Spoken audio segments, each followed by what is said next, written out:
2 से 3 हज़ार के बोलते हैं आसपास। वो इतना बड़ा अमाउंट आपने दिए हो गया, जहाँ पर लोन जो है अगर मान लो 60 लाख की प्रॉपर्टी खरीद रहे हैं तो 50,000 महीने का ईएमआई भरते हैं, और वही घर अगर आप रेंट पे दोगे तो 18 से 20,000 का रेंट आता है। हमारे इंडिया में ज़्यादातर कल्चर ये है कि लोग एक जगह रहने के बाद वहाँ पे 15 साल 20 साल एक अच्छी सोसाइटी बनाते हैं। अलग अलग बैंक से कॉल आता है कस्टमरों को, लोगों को कॉल आता है कि भाई लोन ट्रांसफर करो, लोन ट्रांसफर। तो आपका प्रॉपर्टी एक असेट क्रिएट हो रहा है। वैसे आज मैं महीने का 10,000 जमा करने जाऊँ ना तो भी मैं लॉन्ग टाइम जमा नहीं कर पाता हूँ, लेकिन वही प्रॉपर्टी खरीद कर लोन भरना है क्योंकि मुझे पता है कि ऊपर से प्रेशर आने वाला है, कैसे भी करके ईएमआई को निकालते हैं। लेकिन ये एक मेरे हिसाब से एक सेविंग भी जैसा समझ सकता हूँ, एक असेट बड़ा क्रिएट होता है जो वैल्यू अपने को हाई देता है। करना चाहते हैं। हाँ। क्या होता है, ज़्यादातर लोग सोचते हैं कि हम जॉब करेंगे, इतनी जॉब अवेलेबल भी होनी चाहिए।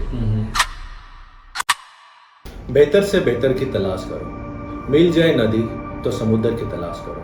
टूट जाता है शीशा पत्थर की चोट से, टूट जाए पत्थर ऐसा शीशा तलाश करो। नमस्कार दोस्तों, मैं हूं आपका अपना राज सिंह। आप सभी का मेरे चैनल पर स्वागत करता हूं और आप सभी का धन्यवाद करता हूं कि आपने मुझ पर और मेरे चैनल पर अपना प्यार और आशीर्वाद बनाया रहा। घर खरीदना हो या दुकान, लोन लेना हो या इन्वेस्टमेंट करना हो या फिर कोई भी जानकारी प्राप्त करना, आप सभी डायरेक्टली मुझे कांटेक्ट कर सकते हैं। और आज हमारे साथ में जो गेस्ट है, बैंकिंग और फाइनेंशियल सेक्टर में 14 सालों से काम कर रहे हैं। उनका करियर का शुरुआत का जॉब की बात करूँ तो एक्सिस बैंक में एज अ सेल्स एग्जीक्यूटिव थे, और लास्ट जॉब उनका L&T फाइनेंस में as a area sales manager तौर पे काम कर रहे थे। पिछले 2 सालों से वो जो है खुद की फाइनेंस कंपनी चालू की है, उसमें काफ़ी बेहतर कर रहे हैं। तो वो ननंदन वो हमारे दोस्त अजय तिवारी जी हैं। तो अजय जी, मैं आपका स्वागत करता हूँ हमारे चैनल पर। नमस्कार राज जी। सो अजय जी, जस्ट हमारे जनता को, हमारे ऑडियंस को मैं जानना चाहता हूँ कि आपकी जर्नी कैसे रही बैंकिंग फाइनेंशियल सेक्टर में, कैसे आपने शुरुआत किया और आपका एक्सपीरियंस कैसा रहा, मुझे वो बताइए। राज जी, पहले बहुत बहुत धन्यवाद मेरे साथ कन्वर्सेशन करने के लिए, मेरे पास आने के लिए। अच्छा लगा आप आए। अब हम शुरुआत करते हैं हमारे क्वेश्चन की तरफ जो आपने हमसे पूछा। तो जर्नी बहुत सिंपल रही। मैंने एक्सिस बैंक से शुरुआत की एज ए सेल्स एग्जीक्यूटिव, मेरा फर्स्ट जॉब था वो। उसके बाद धीरे धीरे हम आगे बढ़े, अलग अलग कंपनीज में मूवमेंट की, और लास्ट जॉब मेरी L&T में थी as a area sales manager. उसके बाद मैंने डिसाइड किया कि मेरी खुद की फाइनेंस कंपनी भी मैं चला सकता हूँ। थोड़ा कोशिश की, थोड़ा सक्सेस भी मिला, और आज लगभग 2 साल कंप्लीट हो चुके हैं। जी जी, और जर्नी काफ़ी अच्छी जा रही है। बहुत बढ़िया। तो अभी मेरा एक सवाल था आपसे, अभी आप इतने सालों से लोन कर रहे हो, अभी तक आपने कितने कस्टमर का लोन किया रहेगा और कितना लोन अमाउंट आपने बैंक से, फाइनेंस कंपनी से कस्टमर को दिलाया रहेगा, पूरा टोटल? ऐसे तो कुछ अभी कभी ऐसे नंबर्स हमने कैलकुलेट नहीं किए, बट तो भी मेरे ख्याल से मोर देन 500 के आसपास का कस्टमर्स का बेस होना चाहिए। ओके। और जो वॉल्यूम होगा वो अराउंड 2 से 3 हज़ार करोड़ के आसपास। ओह, इतना बड़ा अमाउंट आपने दिए हो गया? हाँ, बिकॉज हम मल्टीपल प्रोडक्ट्स में डील करते थे। हाँ, हाँ। इसमें किसी में ज्यादा लोन अमाउंट होता था, किसी में छोटा होता था। हाँ हाँ। तो सबको क्यूमुलेट करेंगे तो मेरे ख्याल से उतना होना चाहिए। Okay okay. आप जब भी किसी कस्टमर से मिलते हो तो कस्टमर का पहला सवाल आपको क्या रहता है? आजकल ये बड़ा इंटरेस्टिंग सवाल है, बट जैसे कि मैंने 14-15 साल की पूरी जर्नी का एक्सपीरियंस बताऊं, तो शुरुआती दौर में कस्टमर्स के क्वेश्चंस उतने नहीं होते थे। ओके। आजकल पब्लिसिटी के द्वारा या फिर गवर्नमेंट की एड कैंपेनिंग के द्वारा जी जी। लोगों में काफी अवेयरनेस है। हाँ हाँ। उनके क्वेश्चंस भी काफी अच्छे अच्छे और गुड, मतलब पॉइंट टू पॉइंट अच्छे क्वेश्चंस भी आते हैं। ओके।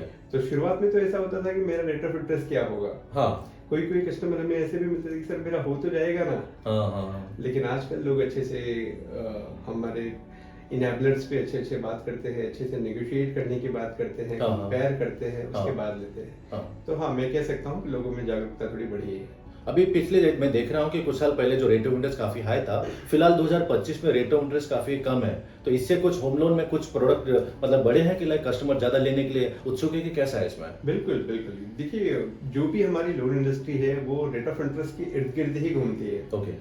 जितना कम रेट ऑफ इंटरेस्ट उतनी ज्यादा मार्जिन में कस्टमर्स हमारे पास हाँ आते जी, हैं। हाँ जी। बिकॉज उनका उतना ज्यादा बेनिफिट होता है। ओके। जी हाँ, बिल्कुल, कस्टमर्स थोड़े बड़े हैं। ओके। मेरा एक सवाल था, ये मेरा नहीं, सोशल मीडिया में बाढ़ मची हुई है कि भाई आज के टाइम पे लोग घर खरीद रहे हैं, और जहां पर लोन जो है अगर मान लो 60 लाख की प्रॉपर्टी खरीद रहे हैं तो 50,000 महीने का ईएमआई भरते हैं, और वही घर अगर आप रेंट पे दोगे तो 18 से 20,000 का रेंट आता है। घर खरीदने से बेटर है कि आप रेंट पे घर लो, ताकि आपको उतना भरने की जरूरत न पड़े। आप इसमें क्या कहेंगे, आपका ओपिनियन क्या रहेगा इसमें? बिल्कुल बिल्कुल, ये क्वेश्चन मेरे पास भी आया था। मैंने भी बहुत बार सोशल मीडिया पे देखे, लोगों के थ्रू भी देखे। देखिए, इसमें ना अलग अलग एंगल्स हैं, आप दोनों को एक साथ क्यूमुलेट नहीं कर सकते। ओके। रही बात रेंटल पे रहने की, तो रेंटल आपका परमानेंट नहीं होता। भले उसमें आपको कॉस्टिंग कम गिरती है, बट वो परमानेंट नहीं होता। जी जी जी। जैसे कि अगर आप इंडिविजुअल कैपेसिटी के लोग हैं, मतलब आपको कंटिन्यू मूवमेंट करना है, आपकी जॉब शिफ्टिंग होती रहती है, या फिर आपका business location multiple times change होता है, तो आपको मैं सजेस्ट करूंगा आप रेंटल वाला ऑप्शन आपके लिए बेनिफिशियल है। बिकॉज आपको सोसाइटी मेंटेन नहीं कर पाएंगे, बिकॉज आप कंटिन्यू ट्रेवल कर रहे हैं।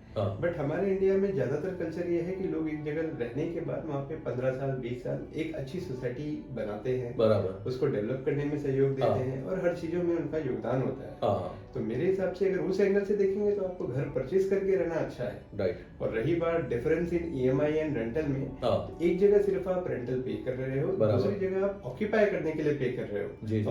ऑब्वियसली ऑक्यूपेशन के लिए आपको थोड़ा ज्यादा पे करना पड़ेगा। जी जी। तो दोनों डिफरेंट एंगल है।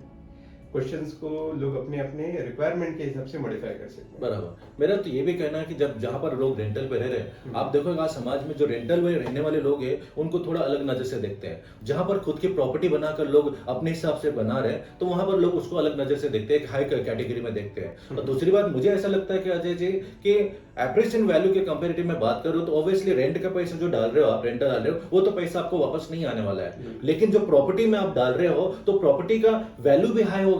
आने वाले 20 साल अगर आप लोन भर रहे हो तो 20 साल तक आपका प्रॉपर्टी एक असेट क्रिएट हो रहा है। वैसे आज मैं महीने का 10,000 जमा करने जाऊं ना तो भी मैं लॉन्ग टाइम जमा नहीं कर पाता हूं, लेकिन वही प्रॉपर्टी खरीद कर लोन भरना है, क्योंकि मुझे पता है कि ऊपर से प्रेशर आने वाला है। मैं टाइम पे पैसा नहीं दूंगा तो वो प्रेशर आने वाला है। तो हम क्या करते हैं, कैसे भी करके ईएमआई को निकालते हैं। लेकिन ये एक मेरे हिसाब से एक सेविंग भी जैसा समझ सकता हूं, एक असेट बड़ा क्रिएट होता है जो वैल्यू अपने को हाई देता है। आपको क्या लगता है? देखिए, मेरा आउटपुट इस पे ऐसा है कि जैसे एंगल्स अलग अलग हैं। एक सारा चीजें हमारे इंडियंस के माइंडसेट, या फिर अपने ग्लोबली भी अगर मैं बात करूं तो एक माइंडसेट वाला खेल होता है जी। अगर मैं आपको साइकोलॉजिकल एक चीज बता दूं कि आपको ये भरना है, नहीं तो आपका नुकसान होगा, तो आप उसको जरूर भरेंगे। ओके। लेकिन अगर यही मैं आपको बोलूं कि ये भरो, आपका फायदा है, तो परसेंटेज थोड़े डाउन हो जाते हैं। ओके। बिकॉज साइकोलॉजिकल प्रेशर में 100% का डेडिकेशन आता है, नंबर्स 100% हो जाते हैं। बट अगर मैं आपको लीनियंट छोड़ दूं कि नहीं आप नहीं भी भरोगे तो कुछ फर्क नहीं पड़ता, तो आप देखोगे वहाँ पे 50 या 60% का ही प्रोडक्टिविटी आती है। ओके। सेम चीज हमारी ईएमआईज एंड इस पे भी एप्लीकेबल होती है। रही बात रेंटल और इसमें, तो रेंटल में आप खुद ही देखोगे, जैसे आप जिस सोसाइटी में आप रहते हो, वहाँ की जो मैनेजमेंट कमेटी होगी, सोसाइटी कमेटी, वहाँ पे रेंटल्स को अलाउ नहीं किया जाता। रेंटल्स का काम है सिर्फ, और आजकल तो नया भी निकला है कि रेंटल्स पे अगर कोई है तो वहाँ पे मेंटेनेंस भी ज्यादा लिया जाता है। बराबर बराबर। तो ये सारी चीजें डिफरेंशिएट करती है। ओके। रही बात ओनरशिप की, तो ownership is ownership. Right right. Any which ways, मतलब आप वहाँ के ओनर हो, आप वहाँ के सोसाइटी मैनेजमेंट में भी जा सकते हो, लोगों के सोशली ग्लोबली हर चीज में आप इन्वॉल्व हो सकते हो। जी। तो उसके अलग बेनिफिट्स हैं, रेंटल के अलग बेनिफिट्स हैं। ईएमआई ऑब्वियसली अगर आपकी वैल्यू अप्रिशिएट हो रही है और आप ईएमआई भर रहे हो, तो आप जो भी अप्रिशिएशन वैल्यू है वो आपको मिलेगी। लेकिन आप रेंटल हो तो जो ओनर है उसको अप्रिशिएशन वैल्यू मिलेगी प्लस रेंटल मिलेगा। तो दोनों चीजें अलग अलग हैं। दोनों चीजों को कंबाइन करना अपने अपने रिक्वायरमेंट और आपके वर्किंग कल्चर, आपके प्रोफाइल पे डिपेंड करता है। ओके। तो मेरा तो आपको क्या फिर लास्ट में घर लेना चाहिए या रेंटल पे रहना चाहिए? बिल्कुल, मैं तो सजेस्ट करूंगा कि सबसे पहले आप घर लें। अगर आप का ऑलरेडी घर है और आप कंटिन्यू मूवमेंट करते हैं अपनी जॉब, अपनी बिजनेस या प्रोफाइलिंग के लिए, अगर आप मूवमेंट करते हैं तो ही आप रेंटल प्रेफर करें। या तो अगर आप कैपेसिटी है, आप एलिजिबल हैं कि आप बड़े आसानी से लोन लेके अपना घर बना सकते हैं, तो जरूर बनाएं। ओके। सो बहुत समय आज अलग अलग बैंक से कॉल आता है कस्टमरों को, लोगों को कॉल आता है कि भाई लोन ट्रांसफर करो, लोन ट्रांसफर करो। क्योंकि मान लो किसी बैंक से, सपोज कोई बैंक से मैंने लोन लिया है जहाँ पर रेट ऑफ इंटरेस्ट कुछ हाई चल रहा है, तो दूसरा बैंक मुझे कॉल करता है और मुझे ये बोलता है कि भाई आपको मैं रेट ऑफ इंटरेस्ट कम करके दूंगा। लेकिन मुझे ऐसा लगता है कि कोई भी जब लोन ट्रांसफर करते हैं कि बैंक जो शुरुआत के 3 साल जो है पहले इंटरेस्ट लेती है। मान लो मैंने XYZ बैंक से मैंने लोन लिया, 3 साल ज्यादातर पोर्शन वो इंटरेस्ट में कट करती है। वही लोन मैं दूसरे बैंक में ट्रांसफर करूंगा, वो भी आने वाले 3 साल जो है स्टार्टिंग में इंटरेस्ट लेंगे। तो क्या इसका फायदा कस्टमर को पहुंच पाता है? इसमें थोड़ा मुझे बताएंगे, मैं इसको समझ नहीं पा रहा हूँ। देखिए राज जी, इसमें ना थोड़ा सा मैं आपको करेक्ट करूंगा, ये टोटली मिथ है। अच्छा। कि हम कहीं भी लोन लेते हैं तो शुरुआत में हमारा इंटरेस्ट पोर्शन ज्यादा होता है। ओके। इंटरेस्ट पोर्शन ज्यादा या कम सिर्फ और सिर्फ रेट ऑफ इंटरेस्ट पे डिपेंड करता है। ओके। आप कोई भी कैलकुलेशन गूगल उठा लीजिए, सारे कैलकुलेशंस अवेलेबल हैं। ओके। इसमें क्या होता है, इंटरेस्ट हमारा सिर्फ और सिर्फ रेट ऑफ इंटरेस्ट पे डिपेंड करता है। जितना मेरा रेट ऑफ इंटरेस्ट है उतने का ही इंटरेस्ट वेरिएबल मेरे पास है। ओके। एग्जाम्पल के तौर पे सपोज कि मैंने 20 साल के लिए सपोज 10% पे लोन लिया, एग्जाम्पल है। हाँ। उसका EMI मैं भर रहा हूँ 25,000, जिसमें से 15,000 का इंटरेस्ट है हाँ। और 10,000 का मेरा प्रिंसिपल अमाउंट जा रहा है। अगर वही रेट ऑफ इंटरेस्ट मेरा 10 की जगह 9 हो जाएगा तो मेरा इंटरेस्ट 9 के हिसाब से कटेगा, ना कि प्रीवियस के हिसाब से। ओके। तो अगर मैं लोन टेक ओवर भी करता हूँ, और ज्यादातर लोग लोन टेक ओवर इसीलिए करते हैं कि रेट ऑफ इंटरेस्ट कम हो सके, और या तो फिर उनको एडिशनल फंड्स की रिक्वायरमेंट। जी जी जी जी। और दोनों पे रेट ऑफ इंटरेस्ट अगर मेरा कम है तो हाँ। ऑब्वियसली मैं इंटरेस्ट कम पे कर रहा हूँ। ओके। ये टोटली मिथ है कि मैं शुरुआत में इंटरेस्ट ज्यादा पे किया है, वापस ट्रांसफर करूंगा तो ज्यादा पे करना पड़ेगा, ये टोटल मिथ है। Okay. Totally depends upon what is the rate of interest you are bearing. Okay. उसके अलावा आपको एक भी रुपया, नॉट इवन सिंगल पेनी आप पेबल हो, हाँ। जितना आपका रेट ऑफ इंटरेस्ट है उतना ही आपको पेबल आएगा। ओके। हाँ जी। तो आपको ये लगता है कि अगर कोई ट्रांसफर के लिए बोल रहा है तो आप ट्रांसफर करना चाहिए आपको? बिल्कुल बिल्कुल, मैं तो चाहता हूँ दर्शकों को थोड़ा आप और अवेयर हो जाएं, आप कैलकुलेशन करना सीख जाएं। आप कुछ भी नहीं है, आप अपने गूगल पे कैलकुलेशन करेंगे, सारा शीट्स आपके पास अवेलेबल है। आप बेसिकली अपने हिसाब से अपने जो भी मोटिव है आपका कंपेयर कर लें, कंपेयर करने के बाद जरूर जाए। और जहाँ तक मैं जानता हूँ आप कंपेयर करोगे तो टेक ओवर के लिए आप जरूर जाओगे, ये मिथ जो है वो दूर हो जाएगी। ओके। एक मेरा दूसरा सवाल था, बहुत सारे लोग आज बिजनेस चालू कर रहे हैं, बहुत सारे यंगस्टर लोग, अपने जेनजी टाइप लोग जो है Correct. आज के टाइम पे जो है जैसे कॉलेज से निकल रहे हैं, पढ़ाई कर रहे हैं, तो तुरंत कुछ ना कुछ बिजनेस चालू कर रहे हैं, और वो लोग बिजनेस के लिए क्या कर रहे हैं, लोन ले रहे हैं। तो आपको क्या लगता है, बिजनेस के लिए लोन लेके शुरुआत करना एज अ क्या कहते हैं, कस्टमर के तौर पे या एज अ इंसानियत के तौर पे उसको सही लगता है कि लोन लेके बिजनेस शुरुआत करने के लिए? राज जी, ये सही नहीं है, ये बिल्कुल सही है। इवन अच्छा। हमारी गवर्नमेंट नेशनली एंड ग्लोबली हर जगह हाँ। पे इस चीज को प्रमोट किया जा रहा है। हाँ। तो सारी गवर्नमेंट चाहती है कि हमारी जो जेनजी, जैसे आजकल का नया हाँ। टर्म निकला है, हाँ। जेनजी है, या फिर हाँ। हमारे जो भी सुटेबल कैंडिडेट्स हैं जो हाँ। अच्छे से एजुकेशन लेके हाँ। अपना कुछ करना चाहते हैं, हाँ। क्या होता है, ज्यादातर लोग सोचते हैं कि हम जॉब करेंगे, जॉब जी। करेंगे। इतनी जॉब्स अवेलेबल भी होनी चाहिए। हम्म। अभी जैसे कि हम देखेंगे कि जब तक कोई एंटरप्रेन्योर बनेगा नहीं तो जॉब Okay. क्रिएट होंगी नहीं। ओके। और जो भी लड़का अगर हमें लगता है कि आज ये कोई भी नया बिजनेस स्टार्ट कर सकता है, हमारी गवर्नमेंट तक उसको सपोर्ट कर रही है कि आपको स्टार्टअप लोन्स तक दिए जा रहे हैं। मतलब आपके हाँ। पास सिर्फ प्लान है, हाँ। स्ट्रेटजी है, उसके हाँ। बेसिस पे भी आपको लोन दिया जा रहा है। तो ये Okay. बिल्कुल सही है।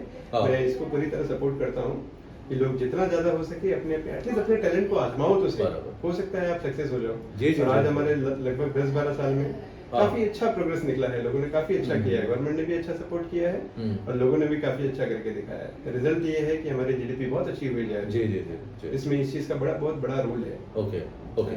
सो अभी मैं दूसरा चीज़ है कि मैं देख रहा हूँ कि पहले जब लोन लेने जाते थे, लोन जल्दी मिलता नहीं था। हमारे पेरेंट्स वगैरह, हमारे अंकल आंटीज, कोई भी अगर लोन लेने जाता था, उतने लोन के बैंक के इतने फाइनेंशियल इंस्टीट्यूशन भी नहीं थे, बैंकिंग सेक्टर पे बहुत हार्ड था लोन लेने के लिए, तो लोग थोड़ा कम लेते थे। और आज मार्केट इतना बड़ा हो गया है, बैंक तो देता ही देता है, इतने सारे फाइनेंशियल इंस्टीट्यूशन आ गए हैं कि जो लोन देते हैं कम से कम डॉक्यूमेंट में जो है लोन देते हैं। तो इसका लोगों पे क्या असर है, आने वाली पीढ़ी पे क्या असर होगा जिस तरह लोन बढ़ता जा रहा है, लोन ले रहे लोग, हर चीज खरीदने के लोन ले रहे हैं? बिल्कुल बिल्कुल राज जी, देखिए अगर हम इसको थोड़ा वाइड मार्केट के हिसाब से थोड़ा एक्सपांड लेवल पे देखेंगे, हाँ। तो लोन जो मार्केट है आज की हमारे जो भी ग्रोथ डेवलपमेंट जो भी हो रही है, हाँ। इसमें सबसे बड़ा रोल उसी का है। Okay. आप देखेंगे एक बहुत बड़ा सेक्टर है जो एम्प्लॉयमेंट भी क्रिएट कर रहा है। आप स्टार्ट करिए, जैसे कि आजकल कंस्ट्रक्शन लोन मिलता है, जी, जी। तो बिल्डर्स बिल्डिंग बनाते हैं, हाँ। बिल्डिंग्स बनती हैं तो रियल एस्टेट एजेंट्स लगते हैं जो हाँ। उसको बिकवाते हैं, प्लस बिल्डर की स्टाफ काउंटिंग आती है। लोन देने की वजह से बैंकिंग फाइनेंशियल सेक्टर्स होते हैं तो उनकी एम्प्लॉयमेंट बढ़ती है। लोगों के लिए एक अच्छी चीज खरीदना बड़ी अच्छी हो गई है। बैंक फाइनेंशियल उसमें लीगल वैल्यूएशन बहुत अच्छी तरीके से करके देते हैं, तो आपको वन पॉइंट सॉल्यूशन जो मिल जाता है। उसका मेजर फैक्टर है कि हम जो लोन की फैसिलिटीज बड़ी इजीली अवेलेबल हो गई। ओके। अजय जी, मुझे बताएंगे सिविल स्कोर, जैसे कि कहते हैं credit information bureau India limited, आने से फाइनेंस सेक्टर में क्या बदलाव आया है? बहुत सारे हैं राजी। देखेंगे तो हमारे जो फाइनेंशियल सेक्टर का जैसे बोलते हैं ना, एक बैकबोन है। ओके। तो सिविल ब्यूरो जो इन्वेस्टिगेशन इंफॉर्मेशन कस्टमर्स की निकलती है, हाँ। ये हमारे फाइनेंशियल सेक्टर का बैकबोन है। ओके। इससे क्या होता है कि हमको कस्टमर की बैकग्राउंड हिस्ट्री प्लस उसका रिपेमेंट ट्रैक प्लस Okay. उसकी बैरिंग कैपेसिटी सारा कुछ उसमें मालूम पड़ जाता है। ओके। और आप देखोगे कि सारी जितनी भी बैंकिंग एंड फाइनेंशियल हाँ। इंस्टीट्यूशंस है, ये सारा कुछ उस पे ही डिपेंड करता है। ये फर्स्ट लेवल ऑफ वेरिफिकेशन रखा जाता है, ओके। बिकॉज इसी के बाद ही हम आगे की जो भी प्रोसेस है उसको फॉलो किया जाता है। Okay. कस्टमर बहुत अच्छा है, प्रोफाइल बहुत अच्छी है, बिजनेस बहुत अच्छा है या फिर सैलरी बहुत अच्छी है, हाँ, हाँ। बट अगर ब्यूरो रिपोर्ट खराब है तो उसको आगे प्रोसेस नहीं किया जाता, वो इमीडिएट रिजेक्ट कर दिया जाता है। Okay. तो हाँ, ये बहुत ही इंपॉर्टेंट फैक्टर है जिसको बहुत ही अच्छे से यूटिलाइज किया जा रहा है। ओके।